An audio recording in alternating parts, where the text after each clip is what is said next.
Qué mejor que la misma Pamela Giles, diputada, que nos cuente más detalles respecto a esto que presentó de la reforma constitucional transitoria para un nuevo retiro del 10%. Diputada, ¿cómo está? Buenas tardes.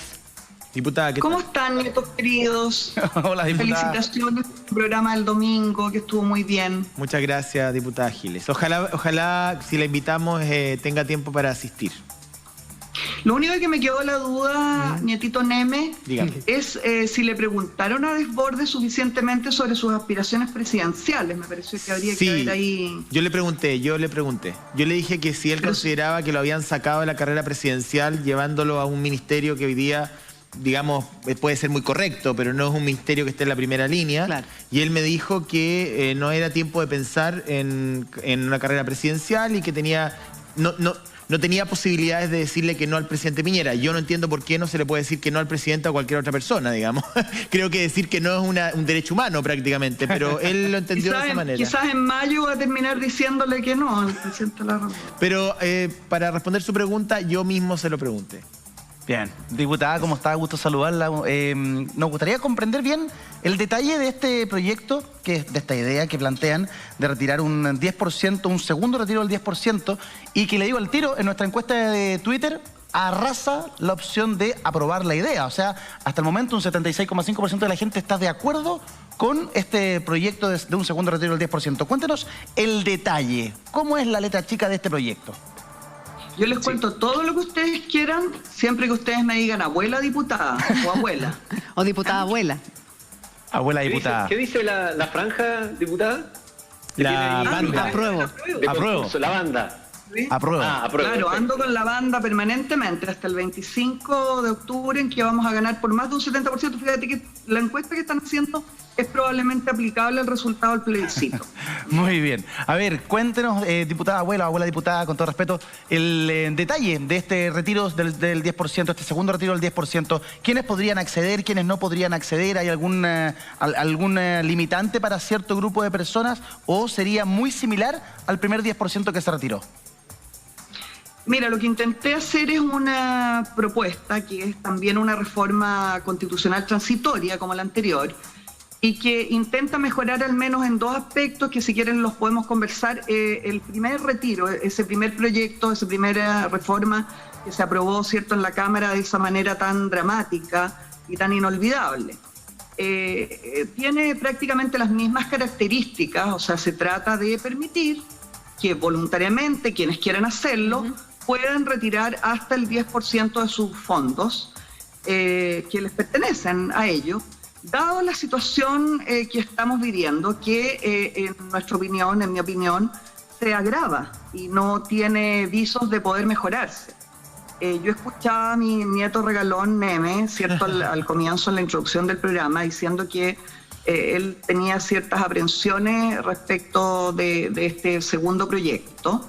Pero ocurre que la situación no mejora, la gente está cada vez, hay más cantidad de cesantes, más cantidad de necesidades, y no se ve que el gobierno, que es quien debería resolver el problema, ¿cierto?, vaya a tomar las medidas necesarias. El gobierno sigue con una incapacidad de gobernar para los efectos de la obligación Diputada, que tiene el presidente de la República de garantizar la salud y la vida de las personas. Yo no conozco el contenido del texto, por eso que yo soy muy responsable y no emito juicio cuando no he leído el proyecto. Entonces, solamente respondí la pregunta de Eduardo en frío. A lo mejor el proyecto es muy bueno, pero solamente... Algo en lo que tienes mucha razón, que es que aquí quien debería ponerse es el gobierno, ¿cierto? Exacto. Eso no cabe duda. Que seguir justamente como el gobierno no se pone... Entonces, pero quiero hacer una pregunta. Porque a mí me parece que seguir rascándonos con nuestras propias uñas para la gente que incluso tiene, ni siquiera ya le quedan uñas, es muy doloroso, es muy agresivo, es muy violento. Pero bueno, también cité el antiguo sistema de cajas, que usted debe conocer muy bien, donde se consideraban los préstamos, autopréstamos, algunos cada 3 meses o cada 4 meses, y funcionaba. Y también los préstamos con condiciones de reposición funcionan en varias partes del mundo y no se queman las praderas, digamos. Pero Me gustaría preguntarle específicamente por eso. ¿El proyecto considera un mecanismo de reposición o un fondo de reposición? Porque se discutió en el primer proyecto que ese 10% luego va a ser repuesto y eso al final no terminó de afinarse. Y estoy pensando en aquellas personas que tienen más problemas para ahorrar, que han sido maltratadas por el mercado laboral, que tienen lagunas, que les cuesta, la verdad. Entonces, ¿este proyecto considera algo parecido? ¿Se abren a discutir un fondo que permita una reposición, ya sea por parte del Estado, de un futuro empleador, de quienes ganamos más, un mecanismo solidario, alguna alternativa? Desgraciadamente tengo que decirte que no se abre y te explico por qué. Okay. Yo concuerdo plenamente con la argumentación que tú das. Sin embargo, eso podría significar, después de una larga explicación, que no se las voy a dar porque creo que la haríamos mucho, podría significar que este proyecto pudiera declararse inconstitucional o inadmisible, ¿ya? Puesto que es muy delicada la fórmula que hemos generado desde el Congreso, desde la Comisión de Constitución, para permitir que podamos legislar respecto de una ayuda para la gente.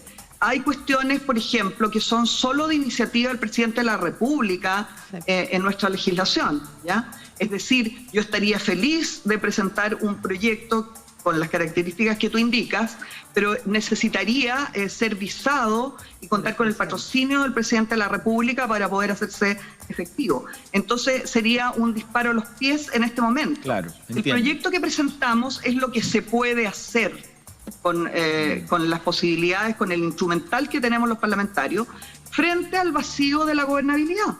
Es decir, el gobierno sigue fallando, ¿cierto? Básicamente. La gente sigue angustiada, se va a acabar en pocos días más la posibilidad de recibir parte del seguro de cesantía, que también tiene origen en fondos que les pertenecen a las personas, no es algo que haya puesto el gobierno, y esa gente, toda esa gente se va a quedar sin percibir ningún ingreso. Abuela, entonces, ¿sí? Abuela diputada, y en ese sentido, el proyecto que usted presentó, le encanta que le diga abuela, ya abuelita linda, no se me enoje. Abuela, el proyecto que usted presentó sería muy similar a lo que ya vivimos con el primero, en el fondo en 2 etapas, 5% y 5%. ¿Y qué va a pasar con la gente que ya retiró todo lo que tenía ahorrado? Bueno, desgraciadamente no tengo instrumental, no hay instrumental para abordar a la gente que ya no tiene fondos, ¿cierto? Al menos con este proyecto. Y hasta ahora no logramos discurrir una idea que permita ese universo, digamos, que haría fuera de este proyecto, ¿ya? Aproximadamente, depende de la fuente, este proyecto va a poder ayudar a 3.600.000 personas, ¿ya? Aproximadamente, que son los que aún tienen fondos y los que no retiraron la totalidad de sus fondos. Diputada, ¿usted reconoce...? Entonces, el universo al que va a beneficiar es, por supuesto, inferior al anterior, porque hay gente que ya retiró sus fondos y no cabe en este. Sin embargo, intentamos mejorarlo, por ejemplo, si me permite, ¿en qué? En que sea solamente una cuota. Perfecto. Es decir, las AFP, con todas sus falencias, demostraron que sí, si se acogen a esta legislación como debieron hacerlo, están capacitadas para entregar estos fondos, y a mi juicio el que sean 2 cuotas solamente dificulta el trámite. Diputada, y en este proyecto lo que se propone es que sea los mismos montos de la vez anterior, ¿cierto? O sea, hasta 150 UF y desde 35 UF, que es 1 millón de pesos, hasta aproximadamente 4,5 millones, ¿cierto? Pero en una sola cuota. Claro. Diputada, usted reconoce, diputada? Perdón, es que quería preguntarle a la diputada si usted reconoce que efectivamente las AFP hicieron un buen trabajo y se cayeron una serie de mitos y de demonios y de fantasmas respecto del sistema.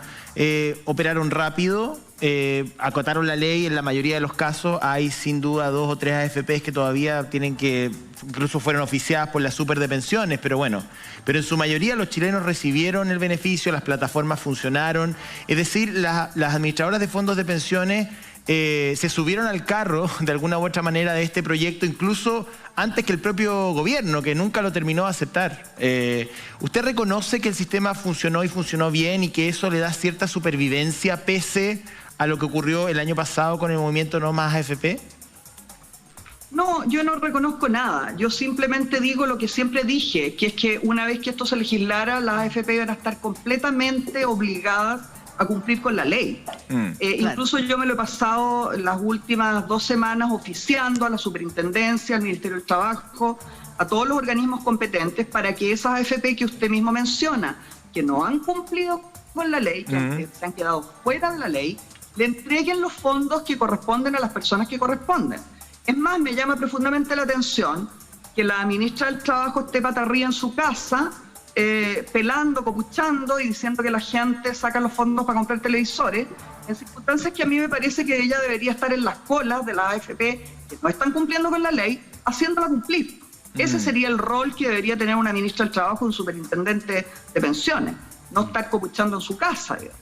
Entonces, yo lo que le diría es que efectivamente se comprobó lo que sostuvimos desde el primer minuto, y que era que esto era así. El Parlamento tiene la facultad de legislar sobre esto, y una vez que estuviera legislado, contra lo que decían a coro todos los economistas y expertos, ¿cierto?, de la concertación y de la derecha, todos unidos, que esto era el fin del mundo, ya lo que alguna vez yo les dije a ustedes que esta era la segunda muerte de Jaime Guzmán, nada de eso ocurrió. Tampoco ocurrió que se incendiara Chile, como sostenía muy irresponsablemente la alcaldesa Elin Matei, y lo que pasó es que las AFP tuvieron que cumplir con la ley.